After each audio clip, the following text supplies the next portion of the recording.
Hello, my self Rajendra Sharma. आज हम van der वाल इक्वेशन के बारे में डिस्कशन करेंगे।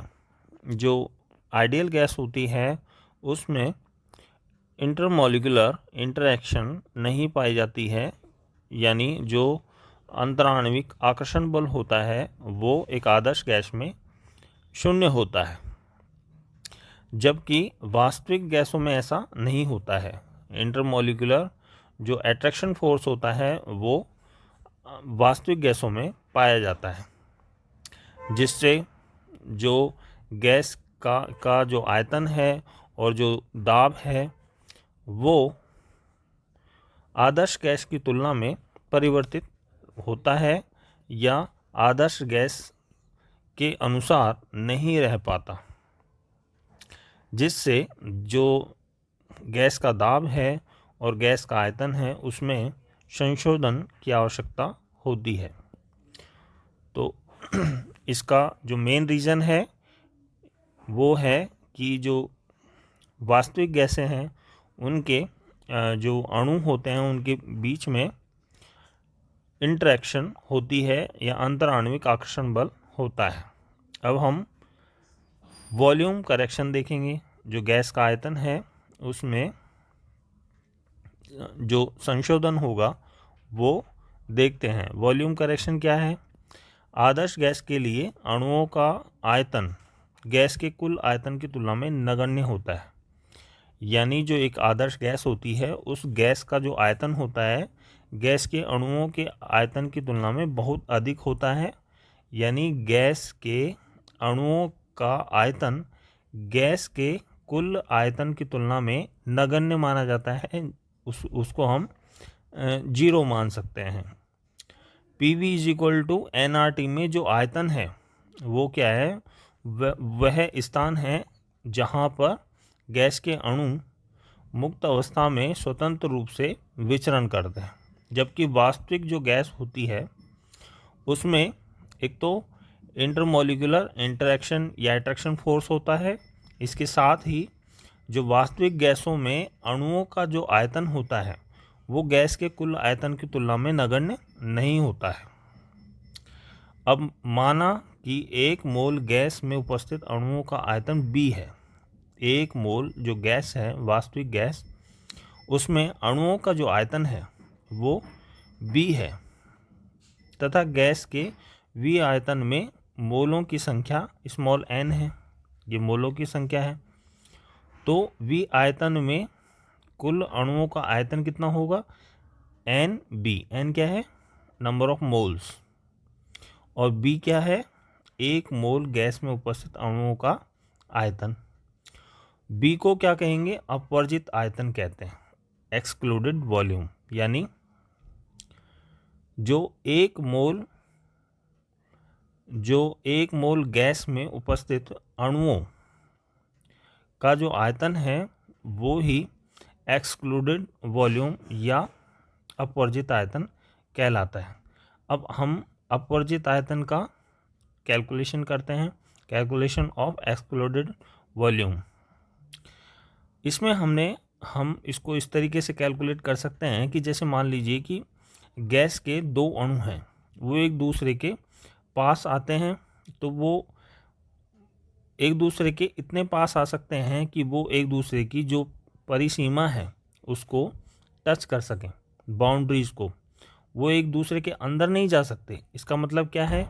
वो जो स्थान है जहाँ पर जो गैस का अणु है वो नहीं जा सकता, वो ही क्या कहलाता है? अपवर्जित आयतन।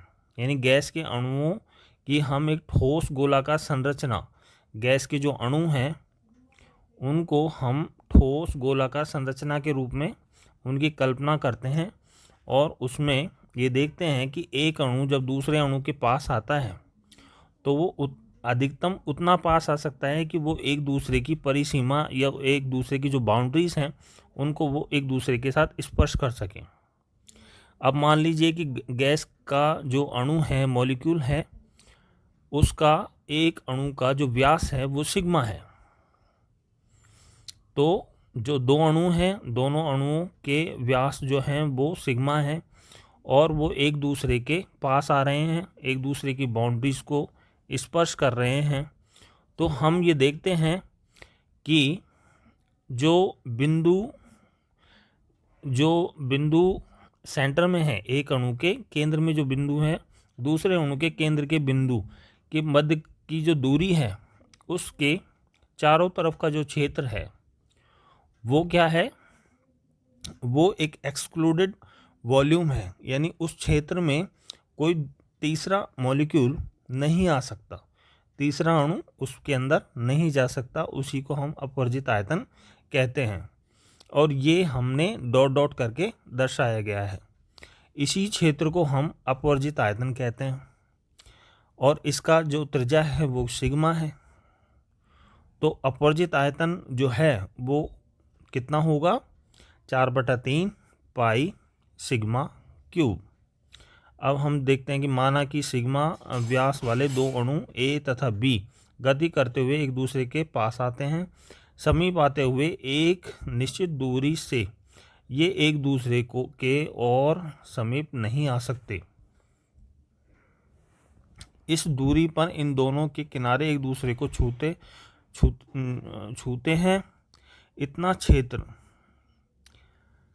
इन दोनों आयतनों के लिए अपवर्जित आयतन है, यानी क्षेत्र यानी आयतन, क्योंकि इस क्षेत्र में दोनों अणु स्वतंत्र विचरण नहीं कर सकते, दोनों जो अणु हैं।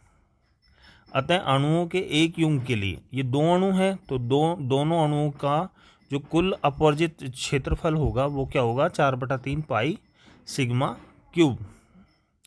तो एक अणु के लिए, ये दो अणुओं के लिए है, तो एक अणु के लिए कितना होगा, आधा होगा, तो half into 4/3 pi sigma cube, जिसको हम ऐसे लिख सकते हैं 2/3 पाई सिग्मा क्यूब।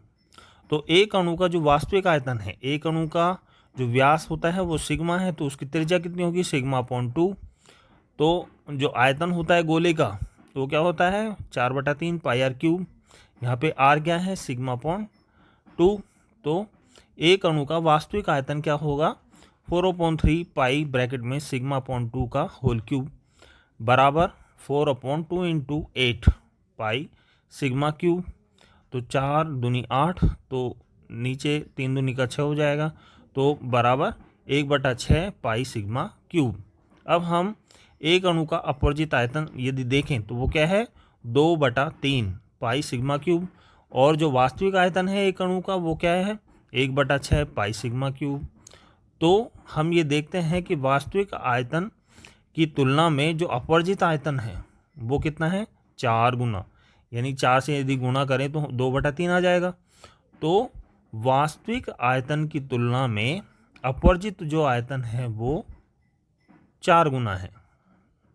अतः अणु के लिए अपवर्जित आयतन उसके वास्तविक आयतन से 4 गुना अधिक है। 1 मोल अणु के लिए अपवर्जित आयतन, तो 1 मोल अणु के लिए अपवर्जित आयतन क्या होगा भाई, कुल अणु जो 1 मोल अणु है उनका आयतन ले लेंगे, और 1 मोल में क्या अवोगाद्रो संख्या होती है, वो कितनी होती है, 6.023 इंटू 10⁻23 है ना, और 4 गुना होती है तो 4 से गुना कर देंगे। तो 1 मोल अणु के लिए अपवर्जित आयतन बराबर क्या होगा, 4 इंटू अवोगाद्रो संख्या जो कि क्या है 6.023 इंटू 10⁻23 इंटू एक अणु का वास्तविक आयतन। एक अणु का वास्तविक आयतन कितना है, 4/3 पाई ब्रैकेट में सिग्मा/2 का होल क्यूब। तो B बराबर क्या हो जाएगा, 4 इंटू n, n अवोगाद्रो संख्या है, ब्रैकेट में 4/3 पाई ब्रैकेट में सिग्मा/2 ब्रैकेट बंद का क्यूब। अब हम यदि जैसे मान लीजिए कि क्वेश्चन करें कि मैथेन जो गैस है के अणु का जो आणविक व्यास है वो 3.8 इंटू 10⁻⁻10 मीटर है, तो मैथेन गैस के प्रति मोल जो वर्जित आयतन, अपवर्जित आयतन, ये वर्जित आयतन का परिकलन कीजिए।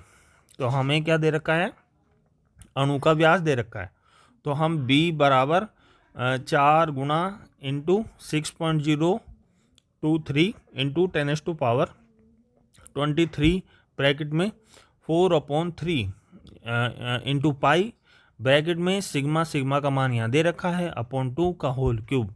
इसको हम कैलकुलेट करके और आसानी से जो मीथेन गैस है, 1 मोल मीथेन गैस के लिए हम क्या कर सकते हैं, वर्जित आयतन या अपवर्जित आयतन या एक्सक्लूडेड वॉल्यूम का परिकलन कर सकते हैं। तो आप करिए और कैलकुलेट करिए और बताइए कि क्या इसका आंसर है। Thank you.